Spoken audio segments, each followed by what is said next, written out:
Ladies and gentlemen, welcome back to the Abyss. Cleet is struggling with his bottle. Wait, do you not have like a special unique tool you're using tonight, like a toenail clipper? I thought this was a twist off. Hang on, let me try a flashlight. It's a twist off if you're strong enough. Oh, flashlight. Wow. It's a new tool. Well, welcome to the Abyss, everybody. It's a brand new week talking about some spooky shit. Tonight, I am drinking a beer that's called Attempted Murder, and it's by Bombastic Brewing Co. It's a vanilla cinnamon imperial stout. Holy shit, it's 10.5%. I didn't realize that before I bought it. It has 2 crows on it, and I'm guessing that if you have 3 crows, it's officially a murder because, you know, a group of crows is a murder. So it's not quite a murder. But yeah, 10.5%. So I'm gonna be feeling it. But what are you drinking on your side of the earth? I got a Hofbrau, the original, some type of German beer. It's like just a regular, just a regular beer. Okay. Yeah, Gotcha. Regular German beer. So I went and I watched Longlegs Thursday night. Oh yeah, Daddy Longlegs. How long were his legs? I'm disappointed, man. Really? I was excited. I was way excited. Like the advertising and everything about the film leading up to it was like spot on.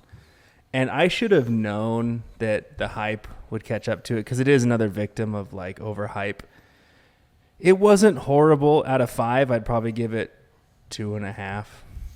Like, should I watch it? Because like I know our tastes are very different. Coming from the guy who liked The Evil Dead, like I can't trust you.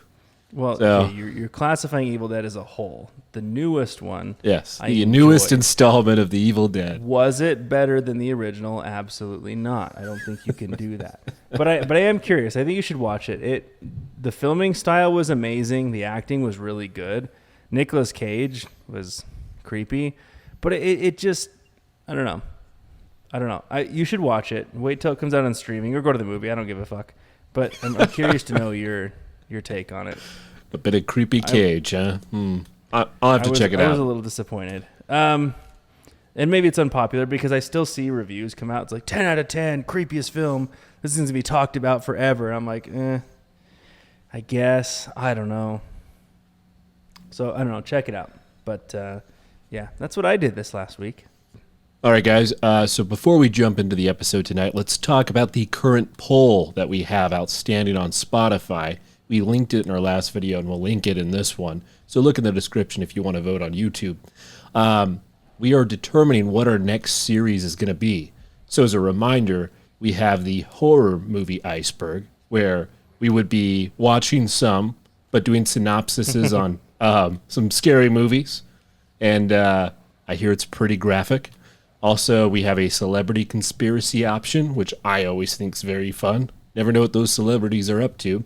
A creepypasta iceberg, and most haunted location by state, but doing a deep dive. Right now, it's very close in each category. The creepypasta iceberg is ahead by 1 vote, followed by celebrity conspiracy and most haunted location. The horror movie iceberg is not that far out. I was actually kind of excited for that one, but this poll's open for another 7 days, so if you haven't voted yet, hop on there. I'm kind of excited to see which one wins out. Yeah, it's very close. It's literally a vote or 2 that separates every single category. So hop on to Spotify, choose your vote. You can only vote for 1. We have it linked down to only vote for 1. So share it out there. Cast your votes for our next series, and we will get that going a week from next. All right, cool. So today we're going to do what I think is a very interesting story. I've always been interested in Bigfoot, in the woods. I think the jury's still out if he's real or not. Some people claim he's an interdimensional being and that he could be tied to 411 missing cases. What we're going to cover today is called the Sierra Sounds. We're really into audio, and the Sierra Sounds is actually one of the most famous documented recordings of an alleged Bigfoot or big feats in the woods at night. I was going to ask, are you interested in Bigfoot or just big feet? Are you a feet guy? You going to plead the fifth on that one? That's fine. We can skip past it. I don't know, Britton. What are your thoughts on big feet? No judgment. Hey, look. Feet, I don't know. Feet are weird to me, so we'll just leave it at that. The bigger, the better. Like, I mean, look, it's like the number one fetish in the world, so I'm not going to judge. You do you, buddy. All right, so we're going to play. If you like feet, big or small, go for it. I don't care. All right, we're going to be playing a little bit of the audio right now. And in between, while Cleet's doing that, I'm just going to do some filler stuff with some supposed sightings of cryptids from people online. So we'll kind of sprinkle those stories in the midst. But go ahead and play the audio. Yeet. We're in for a night, Bill.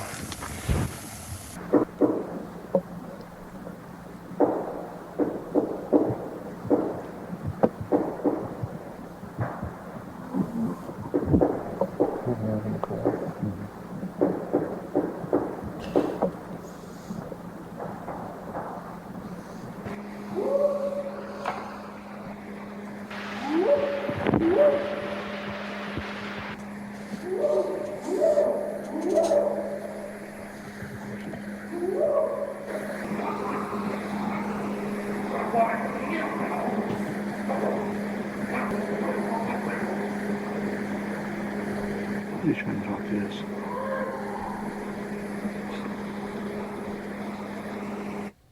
Okay, so I would say some pretty creepy stuff. So let's talk about this audio. I think the creepiest thing to start was that you just fucking downed the entire beer without even taking a breath. Well, you know, it's the ape part in me. It's the Neanderthal. The Neanderthal. Yeah, it's an interesting audio clip. And I have a question because in the clip, I don't know if you played this part, take it out if you didn't, but you can hear like, whoop, whoop, like someone like mimicking or like trying to provoke the sounds from happening. And they may have. I'm not entirely sure. That's the only piece. Yeah, that's the only piece I had a hard time like distinctly like separating is like, was that the sound that was coming from the forest or was it like them? Because it's like it goes back and forth. You can clearly tell that there's something happening from out in the forest where they're recording and then something that's much closer. I'm trying to remember because I remember seeing them on Joe Rogan at some point and they were talking about it and they were talking about how afraid they were when they were camping there at night. So I don't think they would provoke it, but they may have for science. I mean, listen, I wouldn't want to hear that shit if I'm camping, especially if you're camping alone like we talked about last week. Bro, it's not just camping. Like this is in a remote area where they had to take horseback to go camping. Like there's nobody to save you. I'm good. Anyways, let's jump into it. So, the Sierra Sounds incident refers to a series of audio recordings captured in the early 1970s in the Sierra Nevada mountains.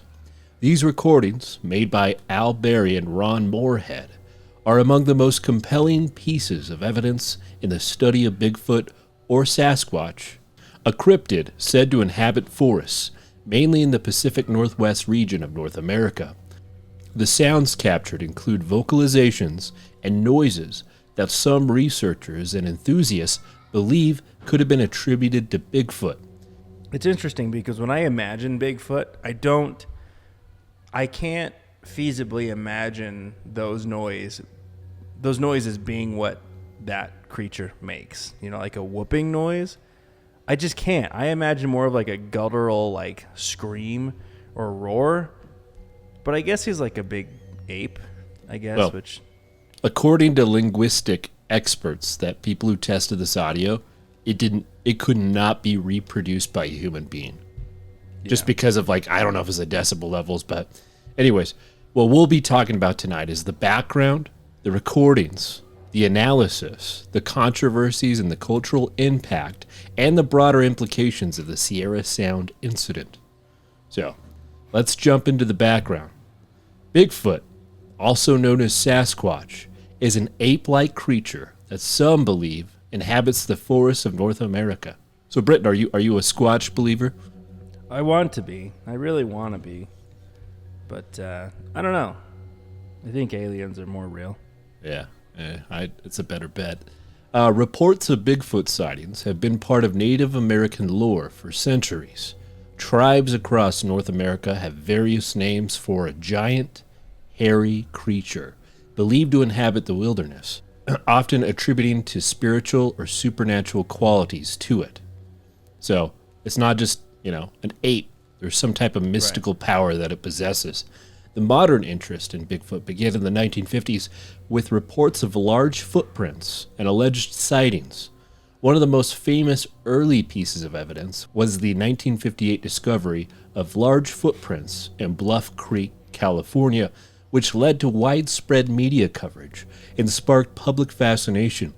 However, the lack of concrete evidence has kept Bigfoot in the realm of cryptozoology, a field that studies animals whose existence is not scientifically proven.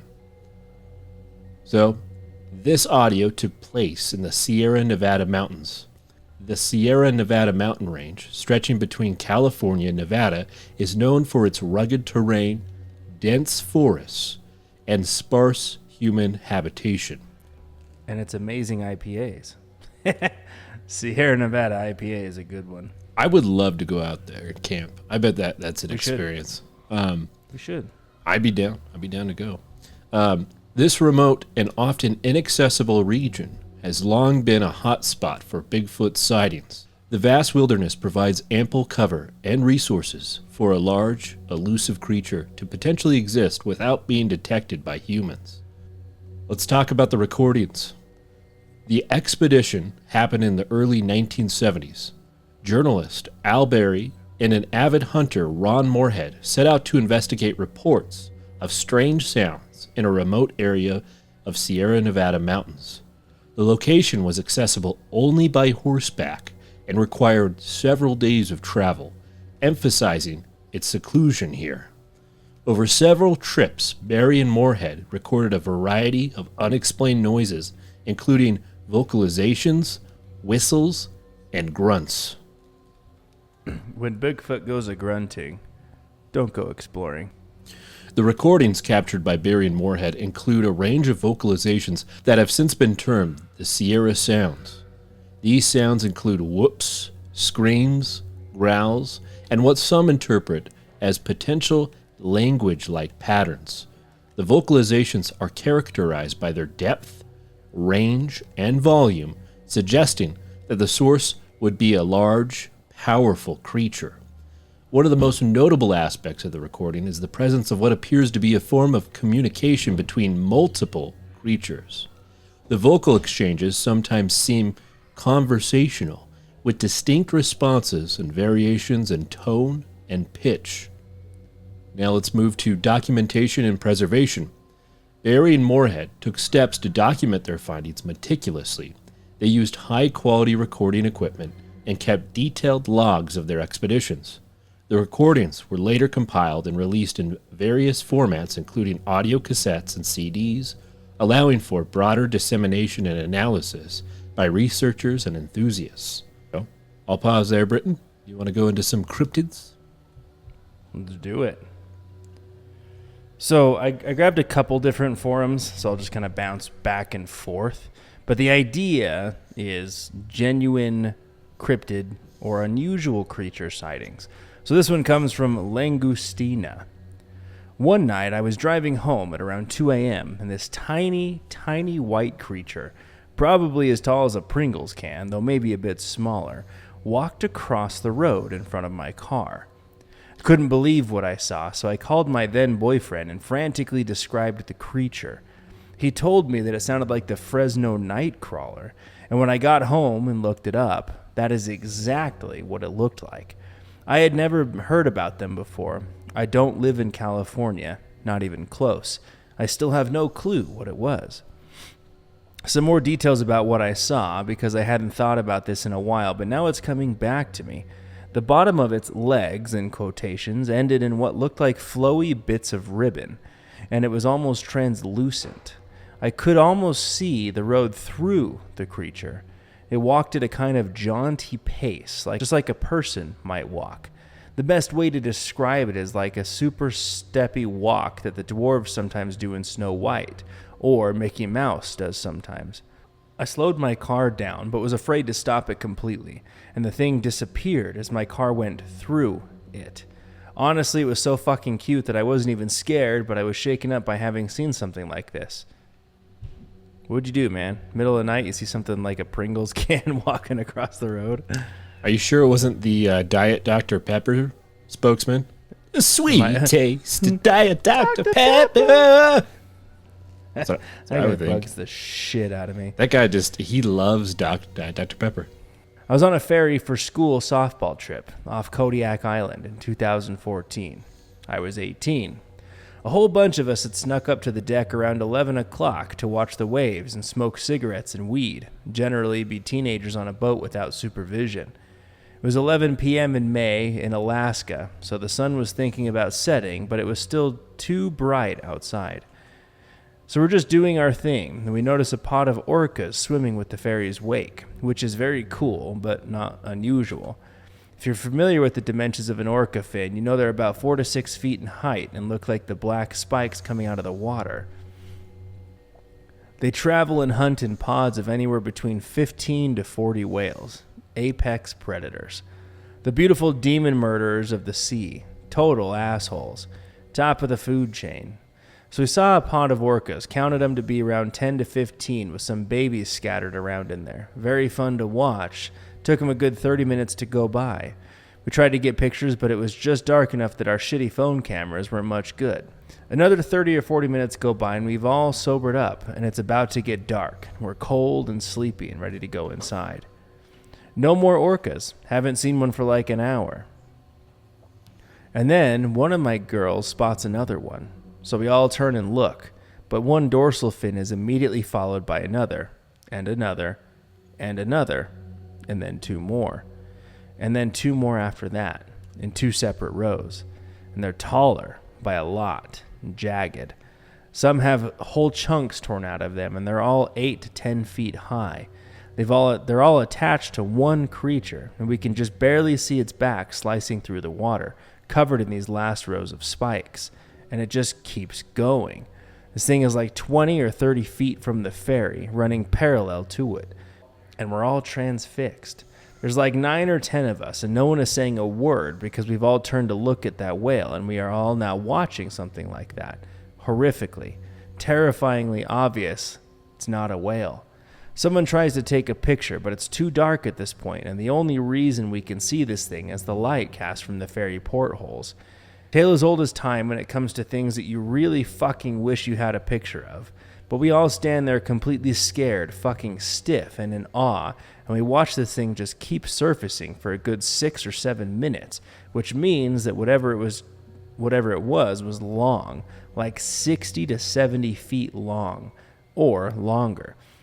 It was covered in enormous spikes that looked like they'd won thousands of battles with God knows what.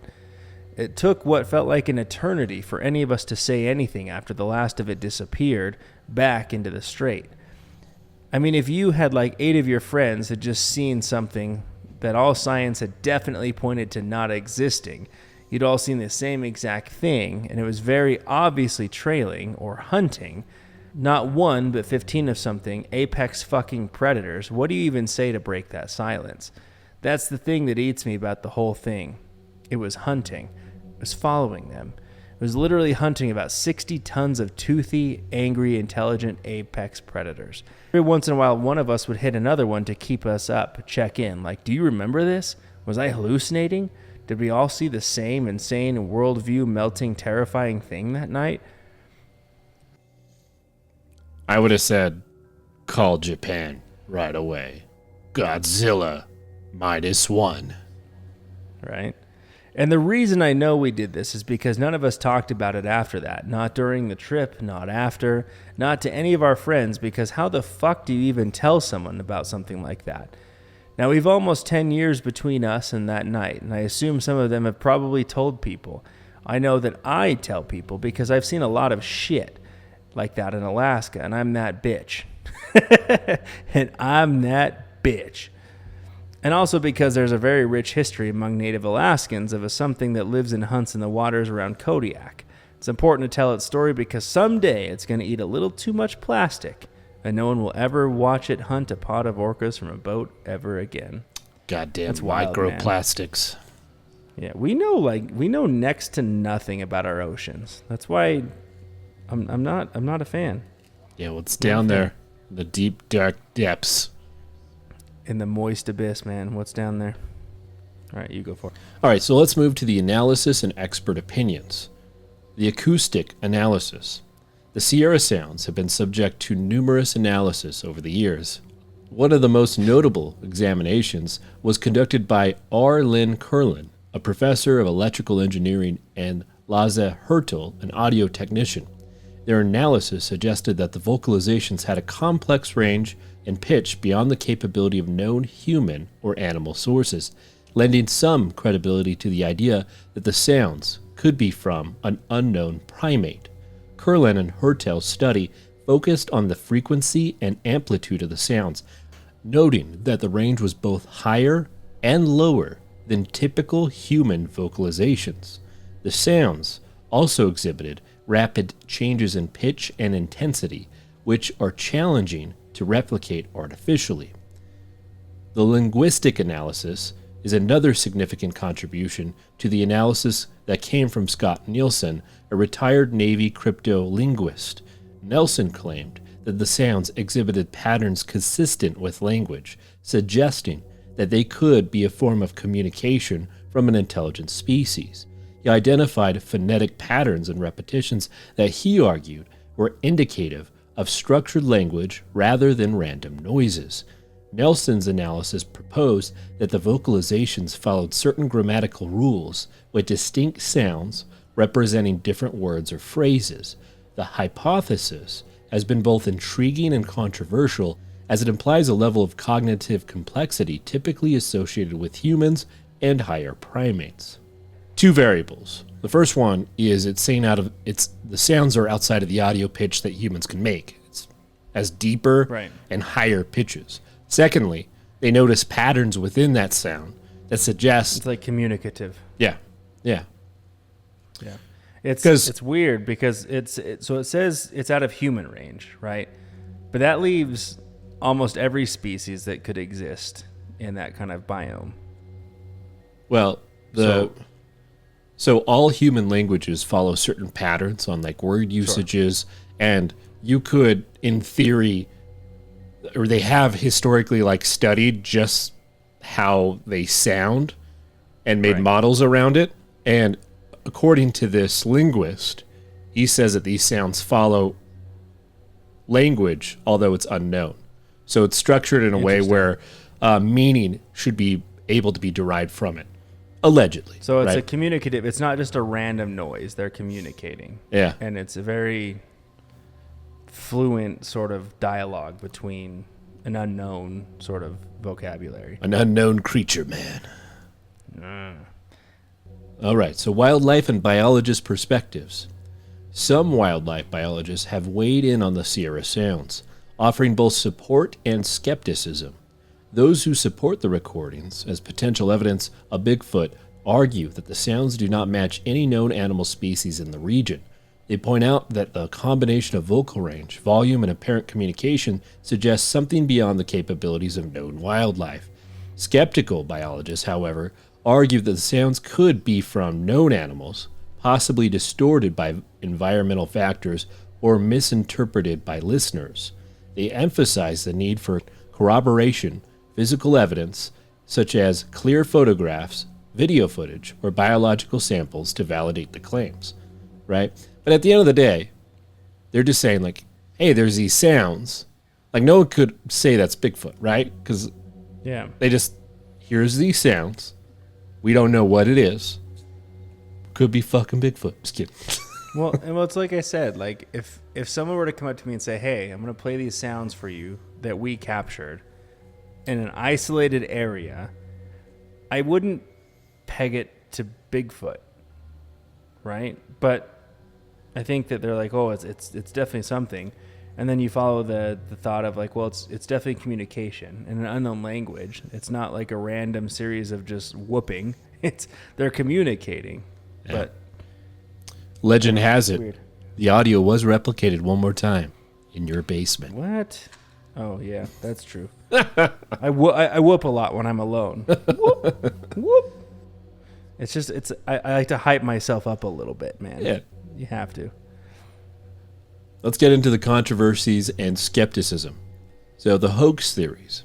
One of the primary criticisms of the Sierra Sounds is the possibility of a hoax. Skeptics argue that the recordings could have been fabricated or manipulated. The remote location of the recordings, while lending an air of mystery, also make it difficult to rule out the possibility of human involvement. Skeptics point to the history of hoaxes in the Bigfoot community as a reason for caution. For example, the famous 1967 Patterson-Gimlin film, which purportedly shows a Bigfoot walking through the woods, has also been a subject of intense debate and accusations of fakery. And we all know what that film is. It's that blurry camera picture of that Bigfoot just walking through the woods. I didn't realize it was a film, though. Did he actually make a film saying, "Hey, this is actually Bigfoot"? I didn't realize that. No, he was just out fishing. This is a totally separate incident. He was out filming, and he saw Bigfoot and got it on film. But Gotcha. It's either Bigfoot or a guy in a suit. That's been the debate for quite a while. There's also other what do you call it? Hoaxes that happen with Bigfoot. There was a guy that would talk about how he'd make these big feet that he would stand on and fake tracks. Yeah, I remember that guy. He's like, I just like to fuck with people. Look at this Bigfoot in the woods. This is how I have fun on the weekends. I get some beer, strap on the big feet, and I go walk around. I had to have a bunch of beer and throw on a strap on. That's my weekend. We know, Britain. We know. Touche. All right, continue. You can keep that in. I don't even give a fuck. That's funny. That's fucking hilarious. Others point to the lack of physical evidence. The lack of physical evidence to accompany the sounds is another significant point of contention. While the recordings themselves are intriguing, they do not provide definitive proof of Bigfoot's existence. Mainstream scientists typically regard the Sierra Sounds with skepticism, emphasizing the need for more concrete evidence, which is true. You can't say that these sounds are fucking Bigfoot. It could be a number of different things. That's what I'm saying. Is if someone came up to me and said, "Hey, listen to this. It's Bigfoot," I'd be like, "What the fuck? No. It could be anything." Sounds like your mother-in-law having a fun time. I don't know. Sounds like my Uncle Roger trying to take a shit. Exactly. That's what I'm saying. Yeah. Physical evidence, such as clear photographs, videos, footprints with identifiable features, or biological samples like hair or DNA, would provide a more robust case for the existence of Bigfoot. Without such evidence, the Sierra Sounds remain an intriguing but inconclusive piece of the puzzle. And they also won't release the exact spot they were in, which is kind of shady. It's convenient. But I can't remember why they said they didn't want to release it. But anyways, go ahead. Oh, you want to toss it to me? Yep. So we're going to jump into some more stories. This one comes from Orangutan Librarian. It's a clever name. I used to go running and take a break at a train bridge in Iowa City when I went to school there. I did a lot of night runs. Sometimes, only after dark, I'd hear something swimming around at the train bridge, maybe human or deer-sized. One time it was late and I heard it again, but this time I could see something dark on the water. Looked like a profile of a very large head. I said, "Hello, somebody there?" It stopped dead and still looked at me. It was dark, but I could tell that it was looking right at me. This went on for about 30 seconds or a minute. It then went under, and I never saw or heard about it again. I told myself that it was a person swimming, but why wouldn't you say hi back? Also, where did it go under to? It was a slow river. I would have heard it surfacing or getting out of the water unless it went over 100 feet. That's the closest thing to a cryptid I'd ever seen or known about. Well, he could sure hold his breath pretty long. This comes from Giz JB. This was back in the late 90s when myself and two of my friends were staying at their vacation home down on one of their local rivers. The house, think 3 small bedrooms, a sitting room or kitchen, and a small external bathroom, is on a privately owned island, not theirs, which is used for cattle grazing and is about 3 to 4 square miles in area. It's accessible by only one dirt road, which takes all of about 30 minutes to travel down as it bends and winds through dense cypress swamps, full of alligators and marsh plains. Doesn't sound like a good spot to be, man. An island full of alligators? Are you kidding me? Yeah, not a place I'd like to swim. Along the road, there's one other house, just as you get onto the island, which has long been abandoned. This old 2-story plantation-style home was supposedly abandoned when the owners, who was a married couple, child suffered a fatal accident, and they couldn't stand being there any longer. Aside from my friend's house, the cattle farmer's home, and one other vacation home, the abandoned property is the only other structure. Well, my friends and I were out on the dock doing some night fishing, trying to land a shark or something to throw on the grill. Just a regular night. Yeah, fuck. I want to catch a big old great white. Shark fisherman? Was this Mel Waters? It might be. I don't know. Mel's hole. But we hadn't had much luck. The river was as smooth as glass, which was really unusual because of where the dock was. The current there is usually very strong, even during the tide shift. We sat and chatted, waiting for a bite, up until about 11 p.m. when off to our right, towards the coast, we heard a loud tone, or wail, which sounded like a mix between a ship's horn and maybe a wolf howl, or something similar.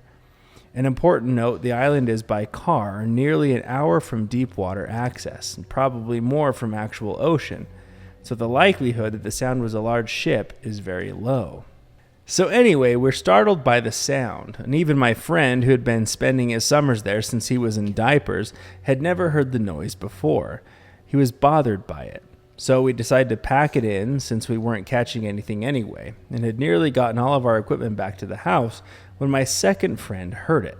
Coming from down the road, back towards the island access, was what sounded either like a cat meowing or a child crying. We all stood in silence listening, trying to figure out what it was and where it was coming from. After listening for roughly 5 minutes, we decided to hop in the truck and drive down the road a ways with the windows down so we can try and find what was making the sound. What started out sounding like a cat was made clear as we got further up the road. That was not the case. We could clearly hear a child, and it sounded like it was saying, "Help me." We drove very slowly, calling out, waiting for a few minutes, and heard, "Help me," again, but always further up the road, towards the swamps and the old abandoned house. We're seriously freaked out, because if there was a kid out there, why would they be going away from our calls and right into the swamp?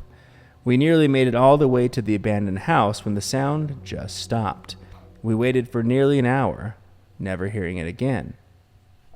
We marked it up as nerves, headed back to the river house, assuming it had been an animal after all, and that we were probably just imagining it saying words. Well, after we had gotten back inside and settled in for the night, we started hearing it again, but as time passed, it came closer to us.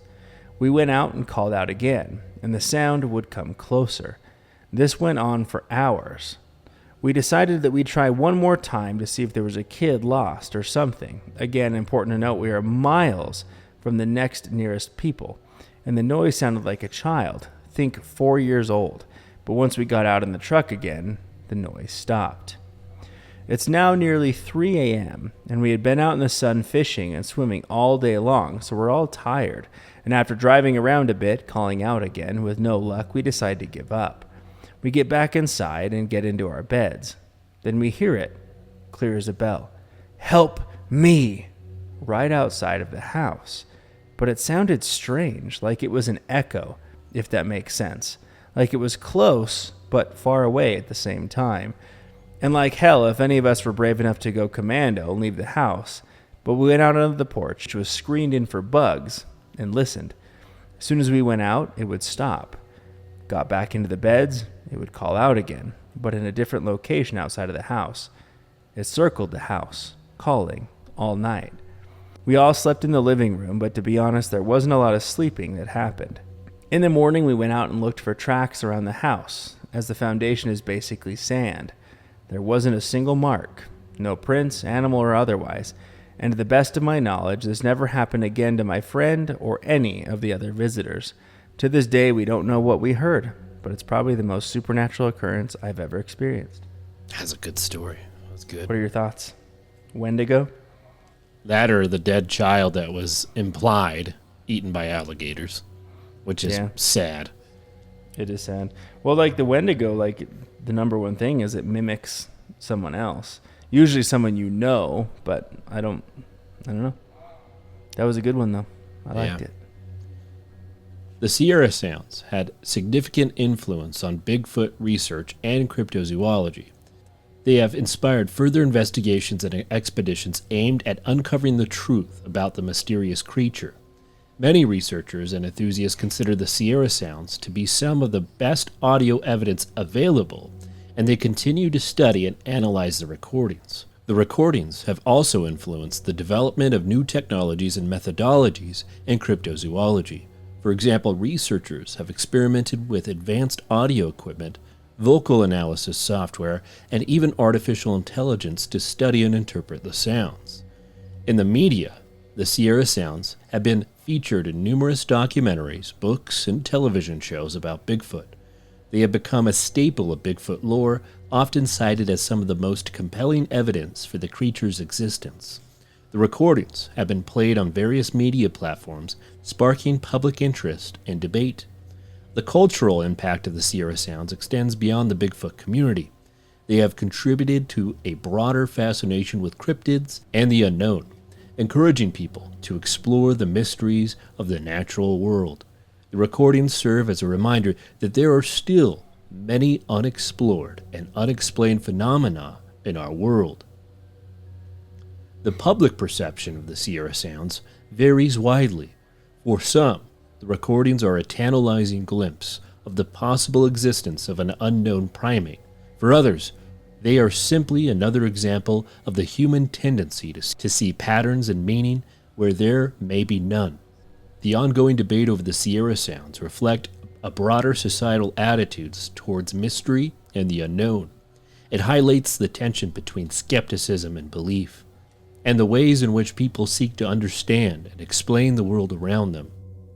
The last thing we'll talk about is the broader implications of these recordings. The Sierra Sound incidents raises important questions about the nature of evidence and how we interpret it. In the absence of concrete proof, how do we evaluate claims of extraordinary phenomena?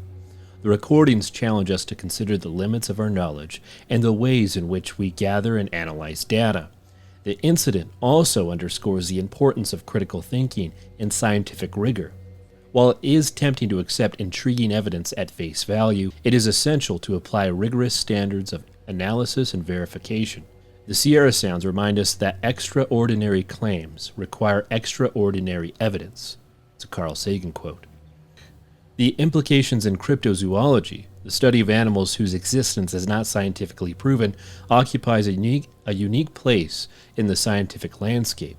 While often dismissed by mainstream science, cryptozoology plays a valuable role in encouraging the exploration and curiosity. The field challenges conventional boundaries and invites us to consider the possibility of undiscovered species. The Sierra Sounds incident exemplifies the potential and the challenges of cryptozoology. It demonstrates the excitement and the intrigue of searching for the unknown, while also highlighting the need for careful and rigorous investigation. Imagine that, Britain. Like, we're cryptozoologists up in the mountains, and we fucking, like, see Bigfoot, and we go and click to snap a picture, and we're like, we got it, and the lens is on the camera, and you're like, fuck! Yeah. I feel like that's just commonplace when you try and catch a cryptid. That's why everything's blurry. It's like, oh, God, and they're trying to, like, take a picture, and it's all blurry, and it just sucks ass. I don't know. Like, I think being a cryptozoologist would be cool, but fucking never find anything. Never find it. Goddamn anything. At its core, the Sierra Sounds incident is a testament of the enduring mystery of the natural world. Despite centuries of exploration and scientific advancement, there are still vast areas of our planet that remain unexplored Plorn? Unexplored and unexplained. The recordings captured by Barry and Moorhead invite us to consider the possibility that there are still secrets waiting to be discovered. The mystery of the Sierra Sounds continue to captivate and inspire, reminding us of the wonder and curiosity that drive human exploration. Whether or not the recordings ultimately prove the existence of Bigfoot, they have already made a lasting impact on our understanding of the world.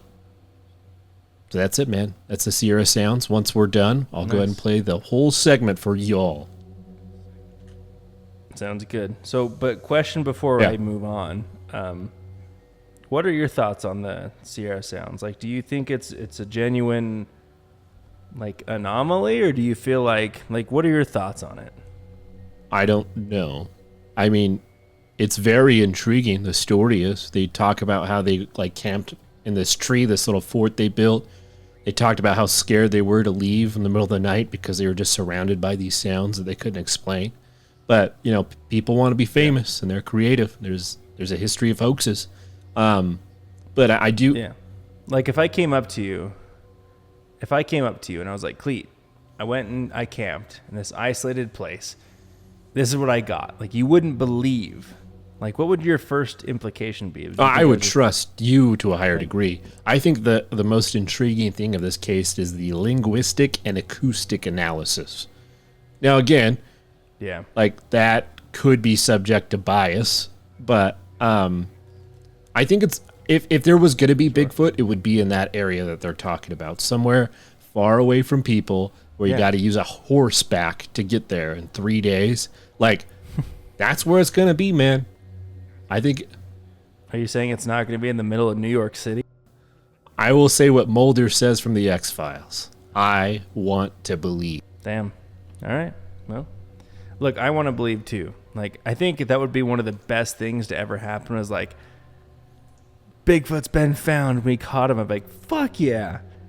One of the best discoveries in the world. 100%. He's an interdimensional being that kidnaps children in her national forest. I'm just kidding. I'm not saying that I'm not like rooting for the guy. I'm just saying, like, it'd be cool if something like that actually happened. I wouldn't be surprised, but I'd be excited. Okay, so we'll end with a couple more stories. This one, the name makes me laugh. This comes from a musty ass fart. Oh, those are the worst. They're not the best, especially in summer. I'm normally pretty logical about seeing weird things. I work nights and I go long periods of time without sleeping. Oh, so my mind playing tricks isn't super unusual, but this happened in broad daylight with other people around, and it has left me completely confused as to what actually happened. I was repairing a condenser in a very standard-looking suburban neighborhood. Directly across the street was a mother playing in her driveway with her toddler, pushing him around in one of those plastic cars. I was walking back to my work van around the side of the house when I hear a shriek, like a noise that you hear and know something is being hurt.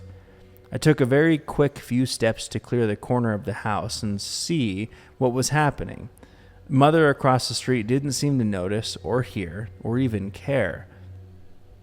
That's when I heard it again, but being in front of the house, I could pinpoint it a little better.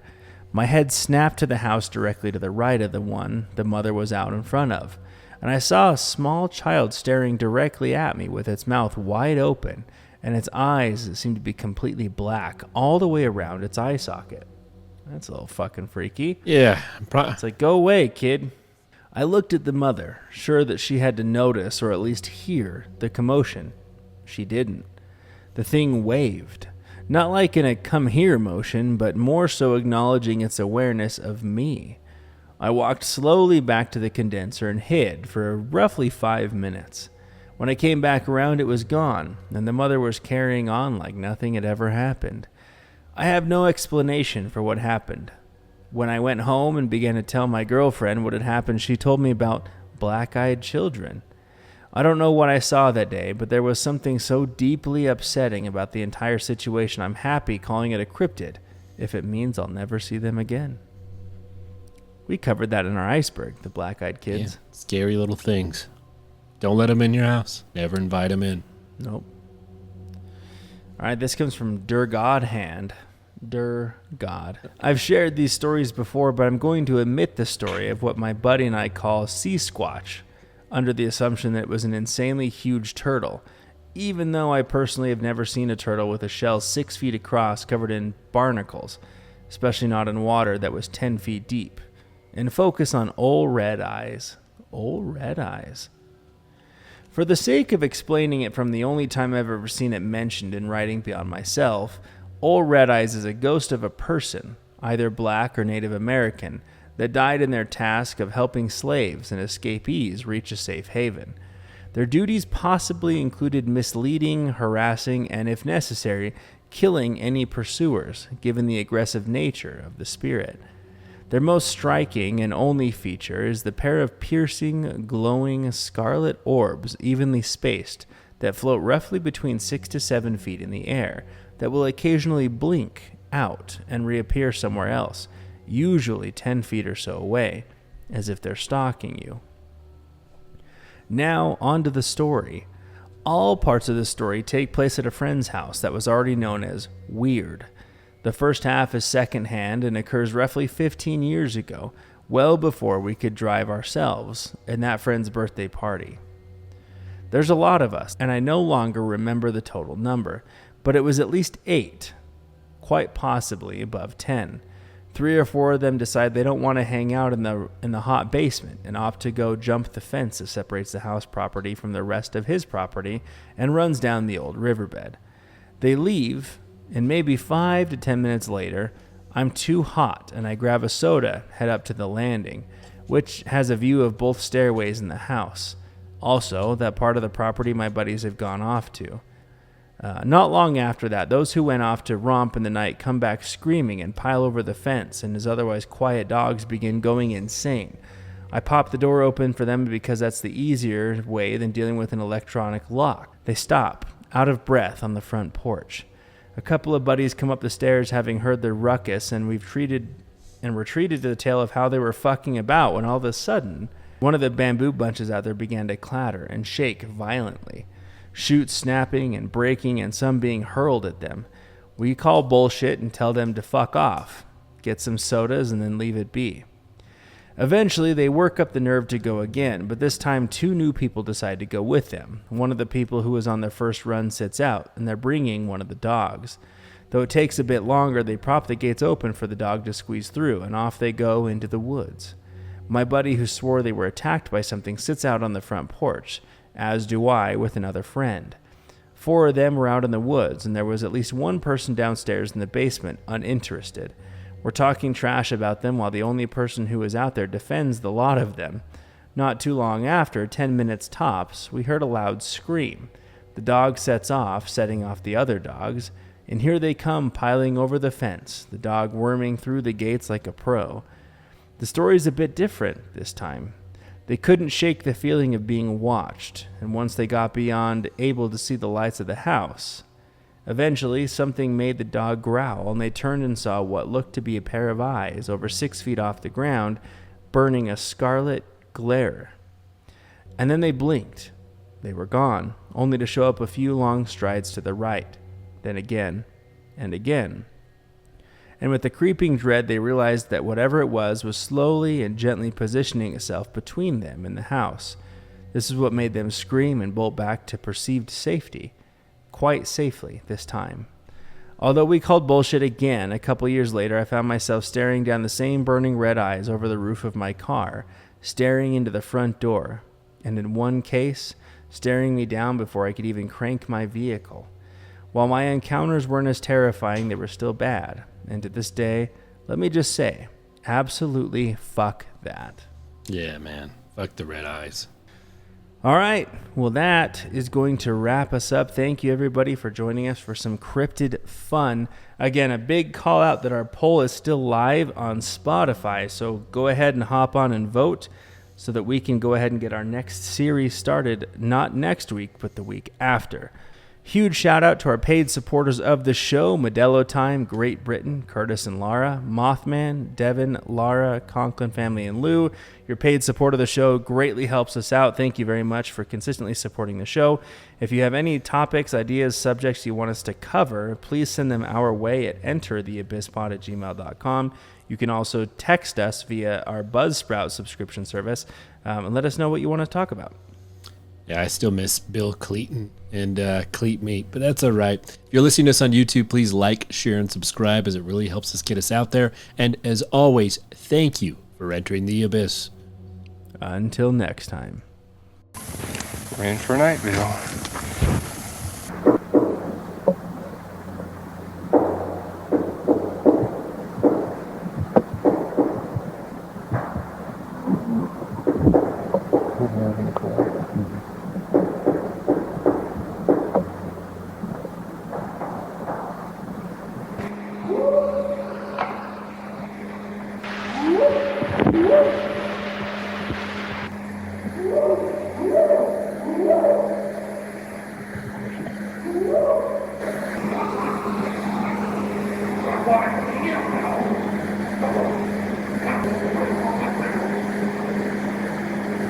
What are you trying to talk to this?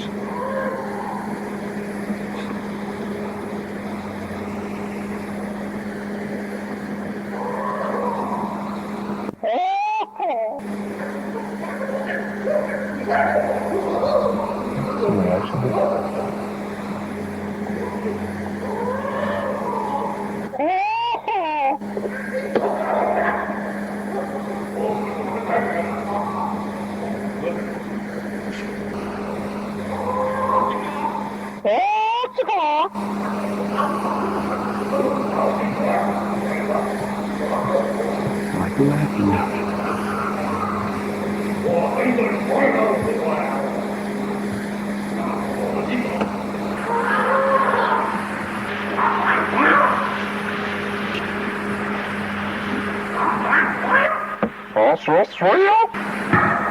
That's our job.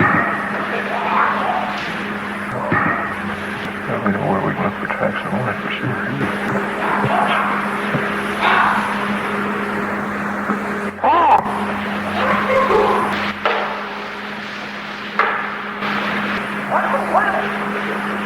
I heard them cross the creek.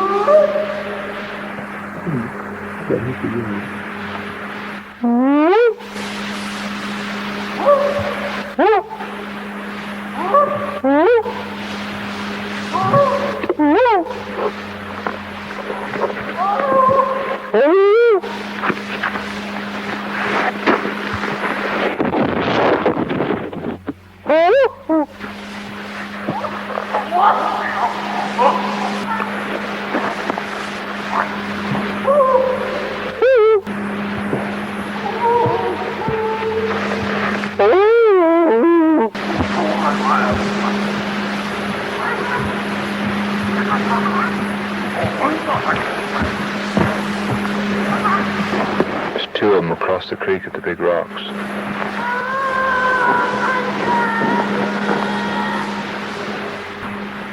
It's a hard act to follow. He sounds like he talks to us and they talk to each other. Yeah.